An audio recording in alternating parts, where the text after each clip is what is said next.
You texted him and he didn't reply, and then you called him and he also didn't reply. And the more time passes and you still haven't heard from him, the more you're getting upset. And the problem here is not him not texting, but it's actually that you've made yourself addicted to if he texts and when he texts. Because you believe that by him texting you, you have proof that he cares for you. But there's one thing you forget.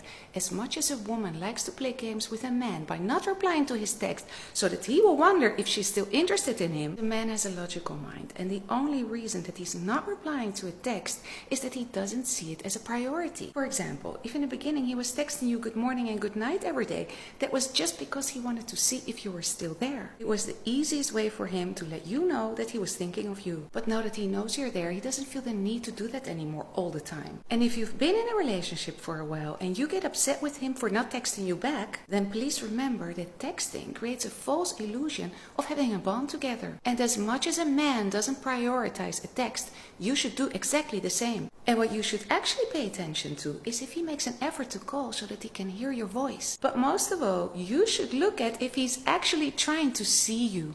Because a man doesn't bond through texting, but he does bond through spending time with you. Never ask a man when you're going to see him, because the reason he doesn't want to see you is probably because there's somebody else. Never ask a man to call you, because if he wanted to, he would. Never ask a man why he didn't do a household chore that he was supposed to do, because you don't need to remind him of something that he already knows. Never ask a man if he loves you, because to him that sounds that you're not sure if you are lovable. Never ask a man to give you princess treatment, because a man only treats the woman like the prize when he believes that she's worth it. And you, just by asking him to give you that special treatment, you've given him proof that you are not worth it. Never ask a man if he's going to stick around forever, because just by asking that of a man, he will psychologically feel that he loses his most important asset in life, and that is his freedom. And never ask a man if he thinks you're fat, because you are fishing for compliments. And the truth is that if he doesn't give you the answer you want to hear,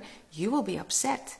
And never ask a man about his ex-girlfriends, because believe me, you will never hear the truth. If you're with an avoidant, that means you're dealing with a man who feels safe when there's an emotional distance. And if you have an anxious attachment style, you may not be aware that in the beginning he's actually attracted to your neediness for attention and love. He finds that cute because he himself wishes that it could also be easier for him to talk about feelings like that. But the problem is that he just can't, because in his mind, showing feelings equals the danger to getting hurt. And therefore, the more you push him and the more you ask of him to show up and to talk about feelings together, the more he will want to disengage. So this is what you should actually do if you want to make an avoidant crazy about you. You have to practice to become a cool girl who is completely unbothered by him not showing up emotionally. And that means that you have to do exactly the opposite of what you've been doing so far. And I know it's hard because it goes completely against your nature.